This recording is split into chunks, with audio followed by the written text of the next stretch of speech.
pemimpinnya para malaikat adalah Jibril alaihi salatu wassalam. Sebagaimana di antara manusia ada pemimpin-pemimpin seperti pemimpin muhajirin siapa? Abu Bakar dan Umar. Pemimpin Ansar Sa'ad ibn Ubadah dan Sa'd ibn Rabi. Pemimpin Ahlul Bait Ja'far dan Ali radhiyallahu anhu. Pemimpin para nabi dan rasul Nabi kita Muhammad sallallahu alaihi wasallam. Dan pemimpin para malaikat adalah Jibril alaihi salam. Lah Jibril alaihi salatu wassalam disebutkan 3 kali dalam Al-Quran. Dan salah satu nama Jibril alaihi salatu wassalam adalah Ruhul Amin. Sebagaimana Allah mengatakan dalam surah Asy-Syu'ara, nazala bihi Ruhul Amin. Kenapa Jibril kemudian diberikan laqab atau gelar dengan Ruhul Amin? Ruh yang sangat amanah. Ada yang mengatakan bahwa dikatakan Jibril dengan sebutan ruh, dan itu selalu dalam Al-Quran, seperti dalam surah Al-Qadar, tanazzalul malaikatu waruh. Kenapa selalu disebut kalimat ruh, gelar daripada Jibril, sehingga ada istilah Ruhul Kudus? Kata para ulama, summiya atau summiya ruhan li'anna nufusa tahya bihi kama tahya bil arwah. Disebut ruh karena jiwa-jiwa manusia itu akan hidup dengannya, sebagaimana badan ini hidup karena adanya ruh. Karena tugas pertama atau yang paling utama Jibril itu apa? Memberikan kehidupan kepada ruh manusia. Malaikat yang sangat dikenal berapa? 4. Dan itu para pemimpin malaikat. Pertama Jibril, yang kedua Mikail, yang ketiga Israfil, dan yang keempat Malakul Maut. Ini pemimpin-pemimpin malaikat namanya: Jibril, Mikail, Israfil, Malakul Maut. Kalau cerita tentang alam hati, maka Jibrillah malaikatnya yang menguasai alam hati. Jibrillah malaikatnya, karena Jibril itu tugasnya menurunkan wahyu, dan wahyu itu menghidupkan hati-hati setiap manusia. Kalau bercerita tentang alam dunia, maka bercerita tentang Israfil, karena Israfil lah yang menurunkan hujan sehingga hidup seluruh alam dunia ini. Karena waja'alnal ma' likulli syai'in hayyin, kami jadikan air itu segala sesuatu jadi hidup. Karena air itulah akhirnya hidup semuanya. Kita hidup, binatang hidup, tumbuh-tumbuhan hidup. Artinya kalau kita cerita tentang kehidupan dunia, maka cerita tentang Mikail. Tapi kalau cerita tentang alam ruh, berarti kita cerita tentang siapa alam ruh? Israfil, yang mencabut semua arwah ketika tiupan trompet atau sangkakala pertama. Semua ruh keluar dari jasadnya. Dan kalau cerita tentang alam kematian, maka di sana ada Malakul Maut. Jadi masing-masing ada bidangnya, ada alamnya masing-masing. Lah malaikat Jibril ini disebutkan dalam sebuah hadis Nabi SAW yang ma'ruf, antum mungkin sudah menghafal. Hadis daripada Umar ibn Khattab radhiyallahu an. Hadis Umar ibn Khattab radhiyallahu an, di mana Nabi sallallahu alaihi wasallam ketika itu sedang mengajar para sahabat Rasul. Tiba-tiba Umar mengatakan, bainama nahnu julusun inda Rasulillah sallallahu alaihi wasallam dzata yaumin ittala'a alaina rajulun syadidu bayadi thiyab syadidu syawadi sya'ri la yura alaihi atharus safar wa la ya'rifuhu minna ahad hatta jalasa ila Nabi sallallahu alaihi wasallam fa asnadu rukbatayhi ila rukbatayhi wa wada'a kaffaihi ala fakhidaihi. Jadi Umar bercerita, ketika kami duduk-duduk bersama Rasulullah, tiba-tiba muncul seorang laki-laki, sifatnya syadidu bayadi thiyab, pakaiannya itu putih bersih. Kemudian yang kedua, syadidu sawadi sya'ri, rambutnya begitu hitam. Anehnya, la yura alaihi atharus safar, tidak ada bekas perjalanan sama sekali. Wala ya'rifuhu minna ahad, dan tidak ada satupun kami mengenali orang itu. Karena begini ikhwan, kebiasaan para sahabat Nabi, kalau ada orang asing biasanya dikenalkan oleh orang. Yang kenal dia mengatakan si fulan, namanya si fulan dari Bani Fulan. Dikenalkan oleh para sahabat Rasul supaya orang kenal. Tapi orang yang datang ini tidak ada yang kenal satupun. Kalau memang dia orang jauh, pasti ada bekas safarnya yang namanya padang pasir, gurun Sahara. Di zaman Rasul di Mekah itu kan padang pasir, angin, debu di mana-mana. Baru berjalan ke padang pasir sebentar saja pakaian sudah banyak debu. Tetapi orang ini kalau dikatakan orang jauh, kenapa tidak ada bekas safar, tidak ada debu sama sekali di pakaiannya. Kemudian rambutnya pun sangat rapi dan hitam, menunjukkan orang ini tidak pakai serban. Padahal sorban itu bagi orang Arab itu kayak sebuah kewajiban, karena bisa melindungi dari panas, bisa melindungi dari debu, bisa melindungi dari dingin, sorban itu. Dan itu tradisi Arab ya. Tradisi Arab itu pakai serban. Lah orang ini tidak pakai serban, sehingga bisa dikenali wajahnya, sangat tampan sekali. Dan ini juga dalil kalau seandainya orang ini pakai serban, tentu orang curiga nih, kenapa dia menutup kepala dan mukanya, jangan-jangan membuat jahat sama Nabi. Ketika dia tidak pakai serban, berarti orang menyangka dia orang baik-baik. Karena sahabat bisa mensifati pakaiannya bersih, rambutnya hitam, menunjukkan tidak pakai tutup kepala. Tapi kalau memang dia orang dekat, kenapa nggak ada yang kenal? Kan aneh jadinya. Kalau orang jauh kenapa pakaiannya rapi, kalau orang dekat kenapa nggak ada yang kenal? Yang lebih mengherankan lagi, langsung menemui Nabi sallallahu alaihi wasallam, fa asnada rukbatayhi ila rukbatayhi wa wada'a kaffaihi ala fakhidaihi. Lutut dia dengan lutut Nabi itu ditemukan, kemudian tangan dia diletakkan di paha Nabi seperti ini. Tiba-tiba bertanya, ya Muhammad, penampilannya rapi seperti thalabul ilmi, tapi bahasanya kayak orang Badui. Karena biasanya kalau sahabat Rasul tidak pernah mengucapkan ya Muhammad. Yang suka mengucapkan ya Muhammad itu orang Badui. Kalau sahabat Rasul ya Rasulullah, ya Nabi Allah, itu sahabat Rasul, beradab mereka kepada Rasulullah. Tapi orang Badui itu teriak-teriak ya Muhammad. Lah bahasa orang ini menggunakan bahasa orang Badui, ya Muhammad akhbirni anil Islam, ceritakan tentang Islam.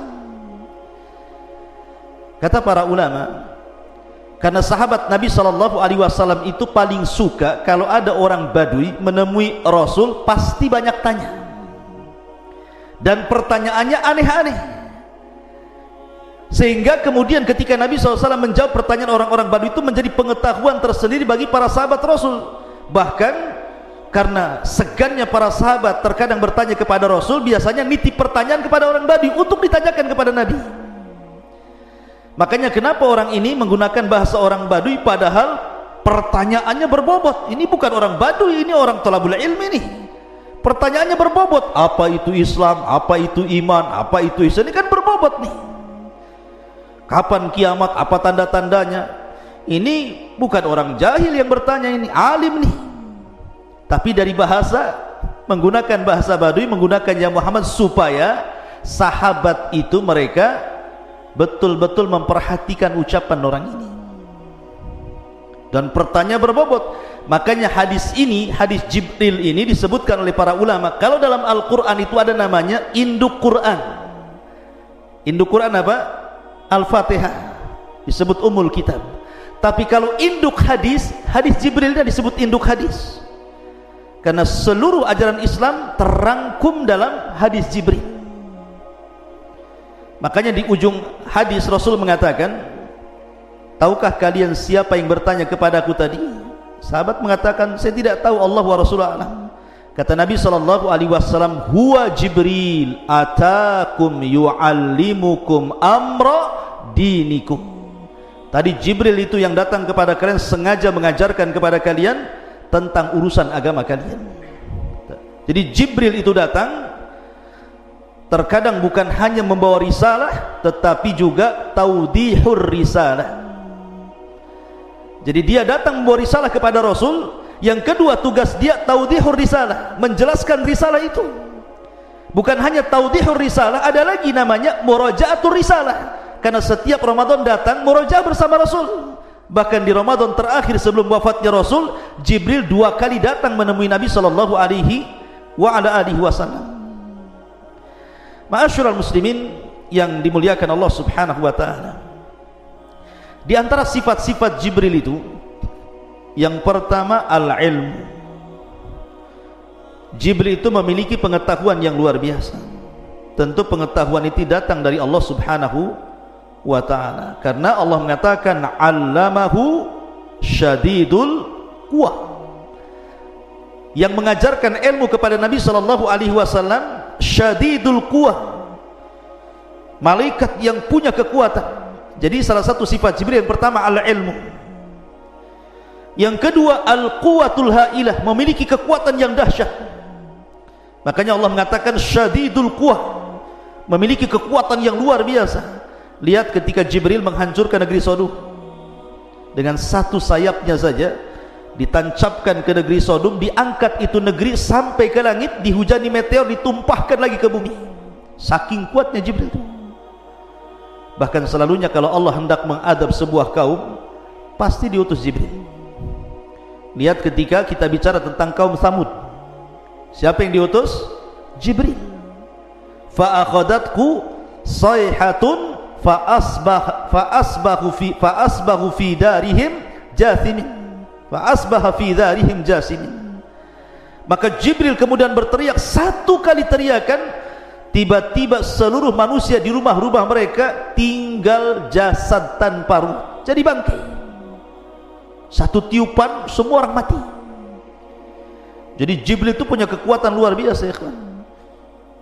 Ma'asyiral muslimin. Kemudian yang kedua at-tamkin, di mana Jibril itu punya kedudukan yang sangat mulia di langit sana di antara para malaikat.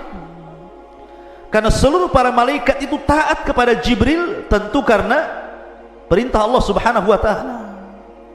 Maka disebut at-tamkin. Jibril itu punya kedudukan tersendiri di langit karena ditaati semua para malaikat atas kehendak Allah Subhanahu wa taala. Kemudian yang terakhir al-amanah. Jibril itu amanah ketika menyampaikan wahyu. Makanya Allah mengatakan nazala bihi ruhul amin. Kalimat amin itu amanah. Apa sih maknanya amanah itu? Maksudnya begini, Jibril itu kan tugasnya ngasih wahyu dari Allah Subhanahu wa taala, disampaikan kepada para nabi dan rasul, yang terakhir kepada Nabi sallallahu alaihi wasallam. Ini kalau Jibril tidak amanah, dia bisa korupsi ayat. Bisa dikorupsi sendiri tuh ayat itu kan, ditambah dikurang sesuai dengan Jibril. Makanya Jibril itu orangnya amanah. Yang kedua, makna amanah itu karena tidak ada satupun setan yang bisa menambah dan mengurang wahyu yang disampaikan Jibril dari Allah kepada Nabi sallallahu alaihi wasallam. Kan dahulu di zaman jahiliyah jin itu naik ke langit. Di langit pertama itu jin punya pos-pos. Pos itu digunakan untuk mencuri dengar wahyu yang diturunkan Allah kepada para malaikat. Tetapi setelah diutusnya Nabi sallallahu alaihi wasallam dan Jibril turun menyampaikan wahyu, tidak ada satupun syaitan yang mampu naik ke langit. Kenapa? Mereka tidak berani dengan Jibril. Selain amanah, dia punya kekuatan masalahnya. Sehingga kemudian iblis merasa heran, kenapa anak buahnya tidak bisa naik ke langit? Maka diutuslah pasukan-pasukan untuk mencari kabar ada apa.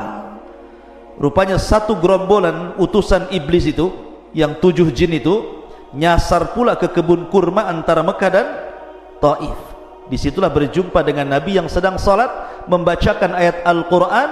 Tiba-tiba jin-jin ini beriman kepada Al-Quran, sehingga Allah mengatakan, Qul uhiya ilayya annahu istama'a nafarun minal jinni faqalu inna sami'na qur'anan ajaba. Ma'asyiral muslimin yang dimuliakan Allah, ini diantara sifat-sifat Jibril. Taib, kita akan bercerita Jibril ini memiliki kaitan dengan kita. Nabi sallallahu alaihi wasallam bersabda dalam hadis Abu Hurairah radhiyallahu an, bahwa innallaha idza ahabba 'abdan da'a Jibril. Jadi kalau Allah mencintai hambanya, pasti yang pertama dipanggil itu malaikat Jibril. Maka Allah berfirman kepada Jibril, ya Jibril, inni uhibbu fulanan fa'ahibbah. Hei Jibril, aku suka dengan orang ini, maka kau harus mencintai dia. Maka yang pertama kali mencintai orang yang dicintai Allah adalah Jibril. Dan umat Nabi SAW adalah umat yang sangat dicintai Allah, karena Allah berfirman, kuntum khaira ummatin ukhrijat linnasi. Kalian itu sebaik-baik manusia yang dikeluarkan Allah kepada manusia. Artinya Allah suka dengan umat Rasul. Ketika Allah suka dengan seorang hamba, maka yang pertama kali suka setelah Allah adalah Jibril. Makanya Allah mengatakan di sini, inni uhibbu fulanan fa'ahibbahu. Aku mencintai fulan, wahai Jibril, cintai dia. Maka Jibril pun kemudian mencintai orang yang dicintai Allah subhanahu wa ta'ala. Dari sini memiliki faedah bahwa Jibril itu ada alaqah, ada hubung kait dengan umat Nabi sallallahu alaihi wasallam. Ini yang kita akan sedikit bahas. Pertama, kita akan membahas alaqah Jibril dengan para nabi. Kemudian yang kedua, kita akan bahas alaqah Jibril dengan Nabi sallallahu alaihi wasallam secara khusus. Kemudian yang ketiga, alaqah Jibril, hubung kait Jibril bersama para sahabat Nabi sallallahu alaihi wasallam. Dan yang terakhir, hubung kait Jibril dengan umat Nabi sallallahu alaihi wasallam. 3 pembahasan atau 4 pembahasan yang kita akan bahas. Mohon sabar. Pertama, hubung kait Jibril dengan para nabi dan umat-umat terdahulu. Kita tahu bahwa setiap para nabi dan rasul ketika mendapatkan wahyu itu turun melalui Jibril. Dan itu disyaratkan dalam sebuah hadis Nabi sallallahu alaihi wasallam, ketika Rasul pertama mendapatkan wahyu, kemudian Nabi ketakutan sehingga mengatakan kepada Khadijah, zammiluni zammiluni dathiruni, selimuti aku Khadijah, selimuti aku Khadijah. Maka Khadijah pun kemudian menyelimuti Rasul sampai Rasul tenang, dihibur Khadijah. Setelah itu Khadijah membawa Rasul kepada siapa? Kepada Waraqah ibn Naufal, orang yang paham dengan ajaran Yahudi. Maka Waraqah ibn Naufal ketika mendengar cerita bahwa Rasul menjumpai makhluk yang memiliki 600 sayap, yang satu sayap terbentang antara ufuk, artinya sayapnya itu menjangkau barat, timur, selatan dan barat. Karena sadal ufuk itu artinya panjangnya mulai terbenam matahari sampai tenggelamnya, itu disebut sadal ufuk namanya. Jadi kalau melihat ke depan sayap, ke belakang sayap, samping sayap, semua sayap gitu ya, menutupi langit itu. Kata Waraqah, namus itu makhluk yang bersayap yang menemui wahai Muhammad. adalah namus yang pernah menemui Musa dan para nabi sebelumnya. Menunjukkan ada hubung kait siapa? Jibril dengan para nabi. Kemudian ketika Allah Subhanahu wa taala hendak memberikan kabar gembira kepada Ibrahim alaihi salatu wasallam akan kelahiran Ishak, disebutkan dalam surah Hud, walaqad ja'at rusuluna Ibrahim bil busyra, sungguh telah datang utusan-utusan kami kepada Ibrahim membawa kabar berita yang baik.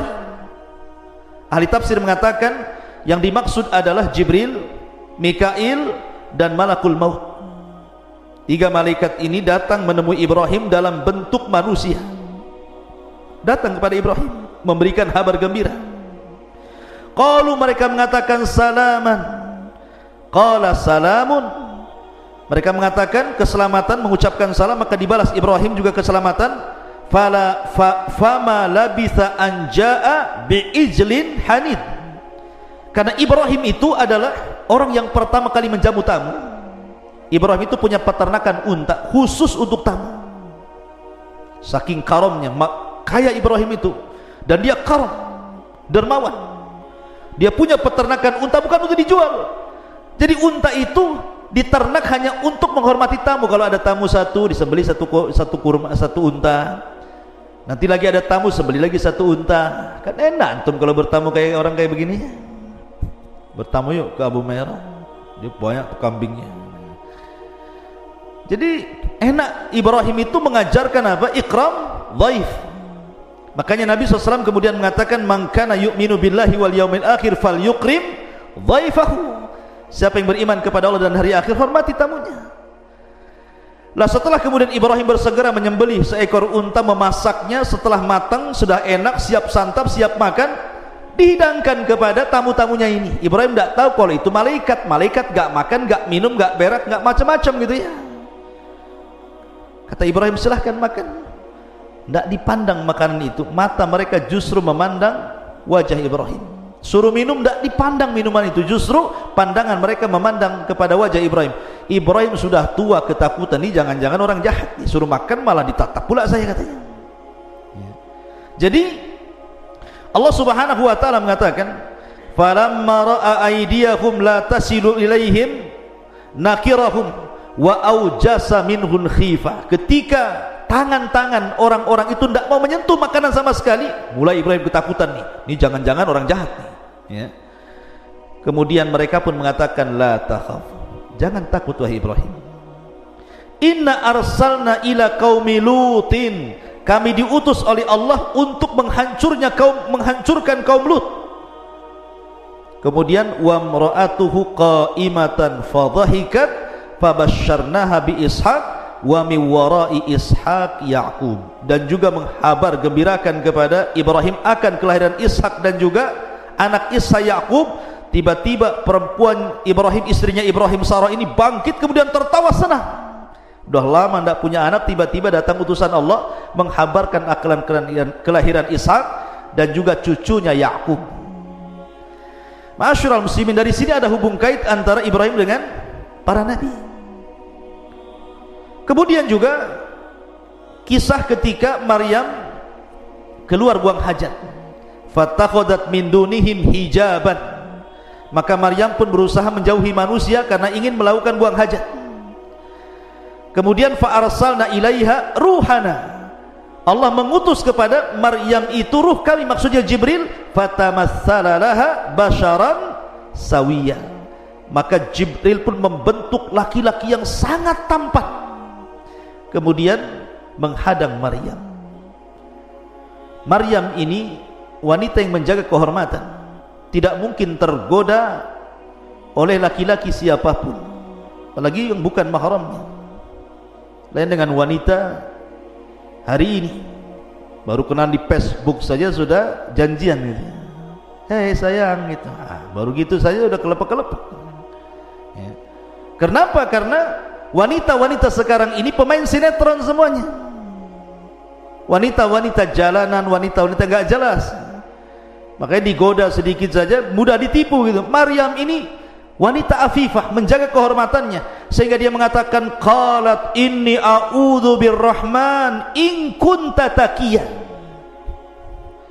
aku berlindung kepada Ar-Rahman Allah Azza wa Jalla darimu jika engkau orang bertakwa. Menunjukkan bahwa Jibril yang datang kepada Maryam dalam bentuk yang sangat baik dan tampan, tidak kelihatan orang jahat.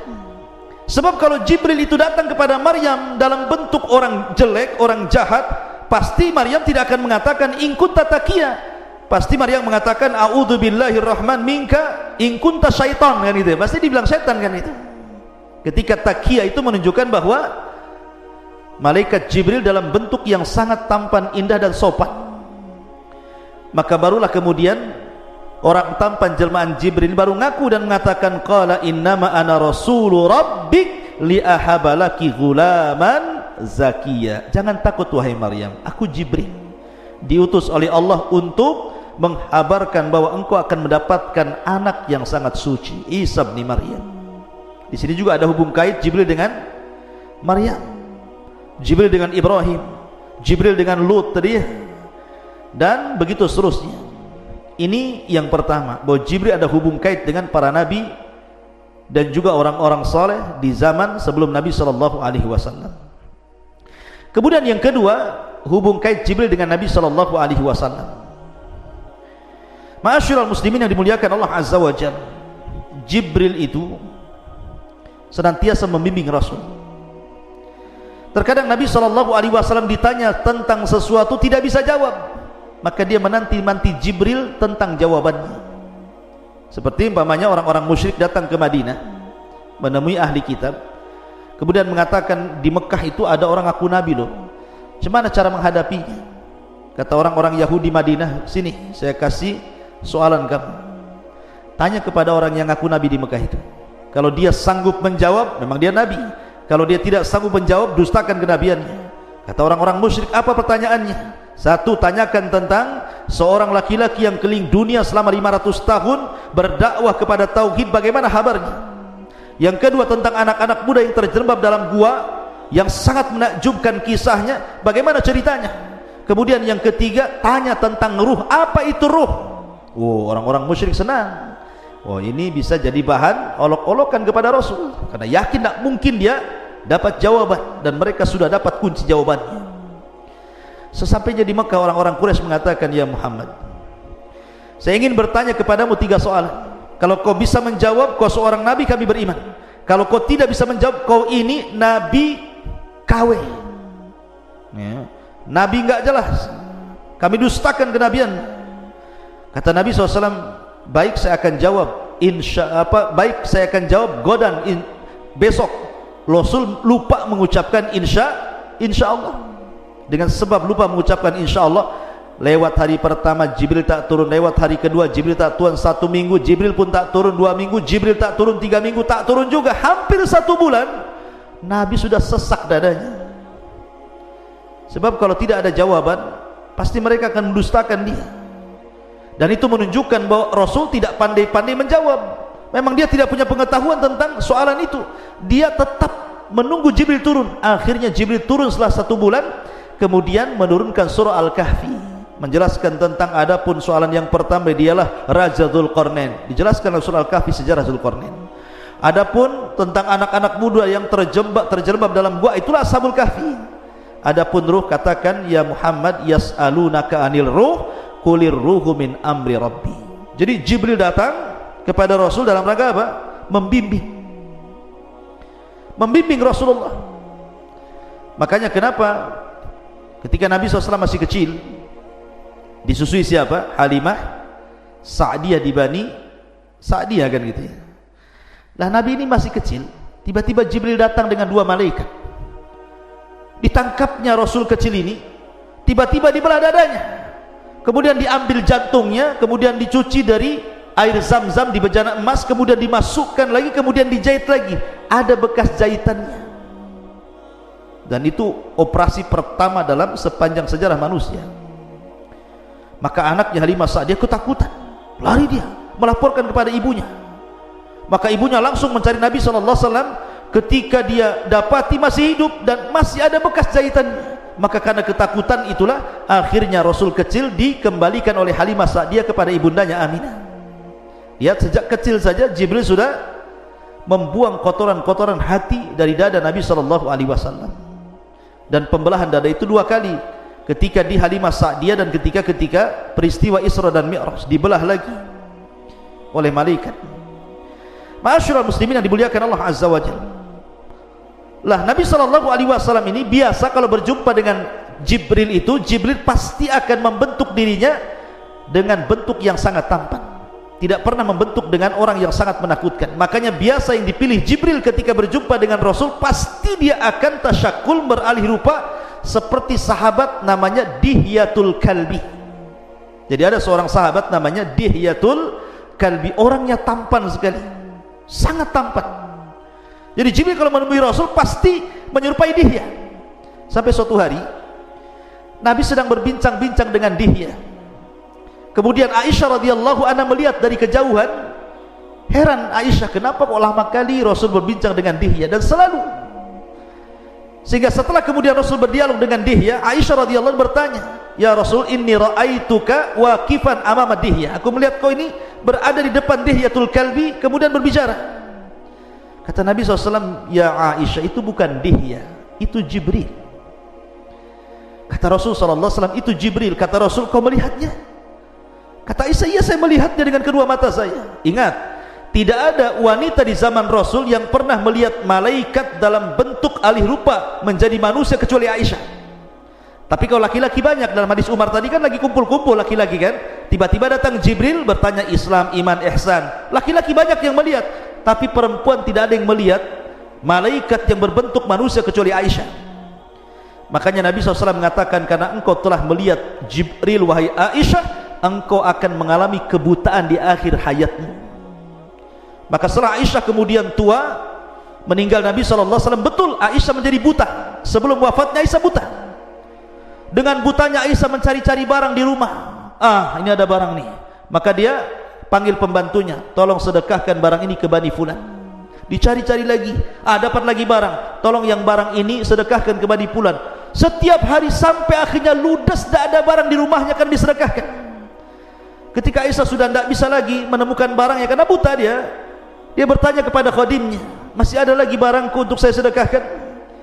Kata pembantunya, "Ya Aisyah, ya Ummul Mukminin, kenapa kau habiskan hartamu untuk bersedekah?" Maka Aisyah radhiyallahu anha mengatakan kepada pembantunya, "Ingat, wal akhiratu khairun wa abqa." Akhirat itu jauh lebih baik dan lebih kekal. Akhirnya Aisyah meninggal dalam posisi rajin bersedekah. Dan itulah keinginan orang yang masuk dalam kuburan, pasti mengatakan, "Laula akhartani ila ajalin qarib fa asaddaqa wa akum minas salihin." Pasti ingin sedekah kalau orang ingin dihidupkan kembali di kuburan.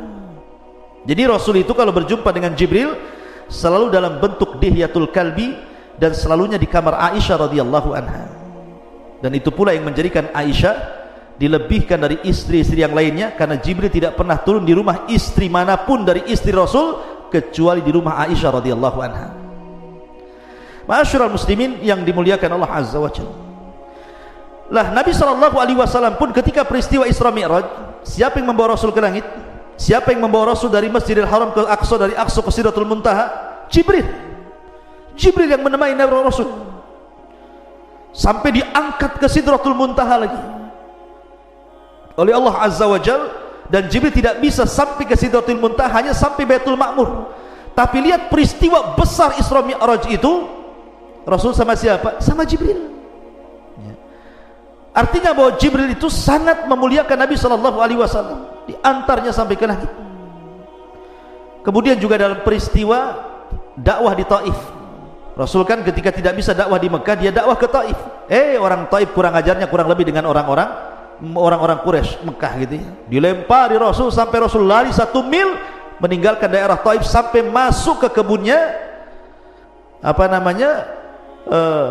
di antara perbatasan Mekah dan Taif. Disitulah Jibril datang dengan 2 malaikat penjaga bukit Taif. Kata Jibril, "Ya Muhammad, perintahkan 2 malaikat ini. Dia penjaga bukit Taif. Kalau kau perintahkan bukit Taif dilempar kepada penduduk Taif, dia siap melaksanakannya." Kalau antum di posisi Nabi SAW, pasti antum mengatakan lempar saja, kurang ajar orang itu, ya kan? Tetapi Nabi SAW itu penyabar, ulul azmi. Makanya Rasul mengatakan, Allahumma hdi biqaumin fa innahum la ya'lamun. Tidak ya Rabb, tidak ya Jibril, jangan kau lempar bukit-bukit itu kepada mereka. Mereka melakukan sesuatu kepadaku karena mereka tidak tahu aku ini seorang nabi. Lihat, Jibril alaihissalam membawa 2 malaikat loh ya, penjaga bukit, siap untuk ditimpakan kepada penduduk Taif. Bahkan ketika Nabi SAW disihir oleh Labid bin Asam selama 6 bulan, bayangkan pengaruh sihir itu sampai 6 bulan. Akhirnya Jibril turun dengan 2 malaikat, kemudian meruqyah Nabi SAW. Dari sinilah turun surat Qul a'udzu birabbil falaq dan Qul a'udzu birabbin nas. Jibril yang meruqyah Rasul. Artinya bahwa Nabi SAW diobati oleh Jibril, saking sayangnya Jibril kepada Nabi SAW. Bahkan Jibril juga senantiasa menolong Nabi SAW dalam kondisi Nabi SAW butuh pertolongan dalam perang Badar. Rasul dan pasukannya tidak pernah perang, nggak punya pengalaman perang, bahkan nggak pernah berperang, bahkan pasukannya juga sedikit, sementara pasukan musuh banyak, 314 melawan 1000 dengan peralatan yang tidak lengkap. Tentu manusiawi Nabi SAW takut kalah. Tapi malam itu Nabi beristighatsah kepada Allah. Akhirnya kemudian Allah kabulkan istighatsahnya Rasul. Dikirimnya pertama kali oleh Allah 1000 malaikat dipimpin Jibril, sampai Rasul mengatakan, absyir ya Abu Bakrin, absyir ya Abu Bakar, berbahagialah wahai Abu Bakar, kita akan menang katanya. Keesokan harinya terjadi perang Badar. Bukan 1000 lagi yang turun, khamsati alafin minal malaikati munzilin, 5000 malaikat turun dipimpin Jibril. Dan Jibril menunggang kuda namanya Haizum. Kudanya Jibril itu namanya Haizum. Makanya Jibril mengatakan kaidum Haizum sambil menunggang kuda itu. Jadi kalau antum ditanya siapa nama kudanya Jibril, Haizum namanya. Makanya para sahabat mendengar Jibril mengucapkan kaidum Haizum, ayo lari wahai Haizum, serang mereka. Subhanallah, sebagian orang-orang musyrik melihat tentara yang banyak berkuda putih, menggunakan pakaian putih, di tangannya terhunus pedang-pedang yang mengkilat-kilat. Bagaimana nggak takut tuh? Sahabat belum mencabut pedangnya, kepala mereka sudah melayang. Takut. Akhirnya perang Badar dimenangkan Rasul. Berhasil orang-orang musyrik 70 mati konyol dan 70-nya tertawan. Bahkan Abu Sufyan yang ketika itu berhasil lari dari pertempuran, langsung dia ke Mekah berjumpa dengan Abu Lahab. Karena Abu Lahab kan pengecut, tidak mau perang. Dia bayar preman supaya preman itu yang berangkat perang. Abu Sufyan bercerita kepada Abu Lahab, ya Abu Lahab, dalam perang itu aku melihat orang yang berpakaian putih, menggunakan kuda putih, di tangannya pedang, kami pun korat-karit gak jelas katanya. Di samping Abu Lahab ada budak yang beriman tetapi menyembunyikan keimanannya. Budaknya Fadl ibn Abbas, budaknya Fadl ibn Abbas. Tiba-tiba dia latah mengatakan, itulah malaikat yang menolong Nabi dan sahabatnya. Geram Abu Lahab, ditamparnya budak itu. Karena budak itu merasa disakiti Abu Lahab, melapor majikannya.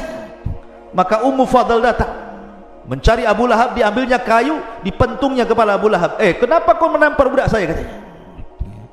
Tapi di sini Abu Sufyan bercerita bahwa dia melihat malaikat dalam perang Badar. Artinya bahwa Jibril memimpin para malaikat untuk menolong Rasul dalam kondisi terjepit. Saking ketakutannya Rasul, berdoanya juga beda dengan doa-doa yang lainnya, sampai dia mengatakan, Allahumma in tahlik hadhil isabah falan tu'bad abada. Ya Rabb, kalau kau hancurkan kelompok yang sedikit ini, nggak akan ada yang lebih yang menyembah kamu ya Rabb. Ya, sampai khawatirnya Rasul. Makanya Allah turunkan Jibril. Ma'asyiral muslimin yang dimuliakan Allah Azza wa Jalla, ini diantara alaqah, hubung kait Jibril dengan Nabi SAW, dan banyak lagi hubung kait Nabi SAW dengan malaikat Jibril alaihi salatu wassalam. Kemudian yang ketiga, hubung kait Jibril dengan para sahabat. Ketika Nabi SAW berhadapan dengan orang-orang Quraisy ini jago syair. Dan orang dulu syair itu para pujangga-pujangga itu mereka akan debat dengan syair. Mungkin kalau orang Melayu ini berbalas pantun seperti itu ya. Jadi, dan syair itu merupakan media di zaman itu, sama dengan YouTube, televisi, itu disebut syair di zaman itu. Dan hebat luar biasa syair-syairnya orang-orang Arab kafir itu. Maka Nabi SAW punya tukang syair namanya Hassan ibn Thabit. Itulah tukang syairnya Rasul, Hassan ibn Thabit. Apa kata Rasul? Ya Hassan, uhzum fa inna ma'aka Jibril. Ya Hassan, uhzum fa in la takhaf fa inna ma'aka Jibril. Serang dengan syairmu hai Hassan, maka Jibril akan membantumu untuk mengalahkan syair mereka, katanya. Akhirnya Hasan tiba-tiba lancar syairnya karena ada Jibril di situ. Itu ada alaqah antara Jibril dengan para sahabat Nabi sallallahu alaihi wasallam. Termasuk juga ada alaqah, ada hubung kait antara Jibril dengan umat Nabi SAW sampai hari ini, bahkan sampai kiamat dibangkitkan. Walaupun Jibril bertugas menurunkan wahyu, bukan berarti dengan wafatnya Rasul Jibril tidak pernah turun ke bumi, tidak. Bahkan setiap tahun Jibril turun ke bumi. Kapan? Inna anzalnahu fi lailatul qadr wa ma adraka ma lailatul qadr lailatul qadri khairu min alfi syahrin tanazzalul malaikatu waruh. Lihat, malaikat-malaikat dan ruh Jibril turun setiap Lailatul Qadar. Untuk siapa itu? Untuk kita. Malaikat-malaikat sampai jumlah yang turun ke bumi itu lebih banyak dibandingkan jumlah kerikil yang ada di permukaan bumi. Aktsar min adadil hasa. Yang memimpin siapa? Jibril. Menebarkan ketenangan, rahmat di mana-mana. Makanya malam itu malam terbaik. Ya kan? Jadi ada hubung kait Jibril dengan umat Islam, dengan kita-kita ini. Kita tidak pernah ditinggalkan Jibril, karena setiap tahun turun di malam Lailatul Qadar. Dan Nabi SAW pernah berjumpa dengan Jibril itu 2 kali dalam bentuk aslinya. Pertama di Gua Hira. Makanya kemudian Nabi SAW ketakutan gitu kan, melihat Jibril. Gak pernah sebelumnya melihat ada makhluk bersayap 600 besarnya itu sadal ufuk gitu kan. Oh, menggigil kayak antum masuk ke hutan Jabal Uhud ketemu dinosaurus. Apa gak menggigil antum pulang tuh? Wah, gitu ya. Kenapa antum? Enggak tahu kan gitu. Ketemu genderuwo katanya. Lah. Jadi Nabi tidak pernah ketemu makhluk sebesar itu. Tiba-tiba ketemu Jibril ada 600 sayap, satu sayap terbentang gitu kan. Bercahaya. Rasul ketakutan lah kan begitu. Makanya dia demam sampai lari ke rumah Khadijah. Sesampainya di rumah Khadijah dia mengatakan, "Dathiruni ya Khadijah, selimuti aku demam." Oh gitu ya. Jadi Nabi pernah melihat Jibril 1 kali di bumi, kemudian melihat Jibril 1 kali di langit. Ketika peristiwa Isra Mi'raj sampai di Baitul Ma'mur, Jibril berubah bentuk. Makanya Allah mengatakan, laqad ra'ahu nazlatan ukhra inda sidratil muntaha indaha jannatul ma'wa. Nabi melihat Jibril kedua kalinya. Di mana? Di langit. Ya, ketika peristiwa Isra dan Mi'raj. Dan ini luar biasa. Makanya kenapa? Karena Rasul pernah melihat Jibril, Rasul bisa mensifati Jibril seperti apa? Karena pernah melihat. Ya. Ma'asyiral muslimin yang dimuliakan Allah Azza wa Jalla. Kemudian Jibril juga ikhwan, selain ditugaskan untuk menurunkan wahyu, dan ketika Allah berfirman, yang pertama kali mendengar wahyu siapa? Jibril. Jadi kalau Allah berfirman kepada malaikat, kepada Jibril itu, semua malaikat yang di langit pingsan. Dalam hadis yang ma'ruf, apabila Allah hendak mewahyukan sesuatu, maka suara Allah itu seperti suara gemerincing rantai yang dipukul-pukul di atas batu, membuat semua malaikat pingsan satu langit. Ketika semua malaikat pingsan, yang pertama siuman siapa? Jibril. Jibril yang pertama siuman, kemudian dipanggil oleh Allah Azza wa Jalla. Kemudian Allah memberikan tugas-tugas kepada para malaikat lewat Jibril. Maka setelah Allah berfirman kepada Jibril, tiba-tiba semua malaikat bangun dari pingsannya. Maka setiap Jibril lewat di langit pertama, mereka mengatakan, "Madza qala rabbuka ya Jibril?" Apa yang dikatakan Rabb wahai Jibril? Kemudian turun ke langit ke-6, ke-5, ke-4, ke-3, semua malaikat yang di lapisan-lapisan langit itu mengatakan, "Madza qala rabbukum?" Madza qala rabbukum? Apa yang difirmankan Allah? Tugas apa yang harus kami laksanakan? Tugas apa yang harus kami lakukan? Maka Jibril mengatakan, qalal haq, kebenaran. Kamu tugasnya ini, kamu tugasnya itu, kamu tugasnya ini, kamu tugasnya itu. Jadi dia yang membagi tugas dari Allah Subhanahu wa taala. Inilah perkataan Jibril apabila sedang kemudian menyampaikan wahyu kepada para malaikat. Nah, ini jin-jin ini yang berada di langit pertama, di tempat maqaidus sam'i, pos-pos pencuri dengar itu, kalau dia mendengar satu kalimat dari Jibril yang disampaikan kepada para malaikat di lapisan langit-langit itu, langsung diambil, kemudian disampaikan ke jin yang di bawahnya, jin yang di bawahnya, jin yang di bawahnya. Karena jin kalau naik ke maqaidus sam itu seperti orang panjat pinang. Jadi begini, sampai ke langit. Jadi yang dari sana kalau dapat kalimat disampaikan ke jin yang di bawahnya, ke bawahnya, ke bawahnya, ke bawahnya, ke bawahnya, sampai ke yang di bumi. Yang di bumi ini sudah banyak macam-macam dustanya. Jadi kalau satu kalimat, kemudian jin yang berantai sampai ke langit itu 1000, maka yang benar satu, yang dusta 999 kalimat. Bayangkan coba. Jadi kalau seandainya ini jinnya 1000 jin, berarti yang benar itu satu kalimat, yang 999 kalimat itu dusta. Lah, dari sini jin yang di bumi mulai berbisnis dengan dukun. Akhirnya habar itu dibeli sama dukun. Kemudian dukun dijual ke pasien. Maka di sini namanya silsilah dusta, ikhwan. Bagaimana mungkin dari 1000 kalimat satu yang benar 999 dusta? Makanya dukun itu pendusta, dia hanya menjual habar dusta. Jadi dukun itu dikibuli jin, sementara orang yang datang ke dukun dikibuli dukun. Makanya silsilah kibul mengibul namanya. Paham antum? Itu silsilah kibul namanya. Ya. Kenapa kemudian percaya pula sama dukun? Ya, masyarul muslimin. Jadi tugasnya itu seperti itu Jibril. Tapi ada tugas lain. Contohnya umpamanya, kalau ada orang yang akan dilahirkan, diciptakan Allah, orang ini orang mulia, maka yang meniupkan ruh bukan malaikat ruh. Bukan seperti hadis Nabi SAW dari yang antum baca dalam kitab Arba'in Nawawi. Ada hadis tentang penciptaan manusia, 40 hari segumpal mani, 40 hari segumpal darah, 40 hari segumpal daging, 4 bulan, kemudian ditiupkan roh oleh malaikat, roh dicatat rizkinya, dicatat amalnya, dicatat macam-macamnya gitu ya. Itu ada tugas sendiri malaikat yang memasukkan roh. Tapi kalau yang dilahirkan ini orang mulia, itu Jibril yang turun tangan. Contohnya tadi ketika Maryam hendak diberikan, dianugerahi Isa, yang memasukkan ruh kepada Isa bukan malaikat yang suka memasukkan ruh, tidak. Jibril turun langsung membawa ruhnya Isa, ditiupkan di jaibnya, kemudian masuk ke rahimnya, jadilah janin Isa.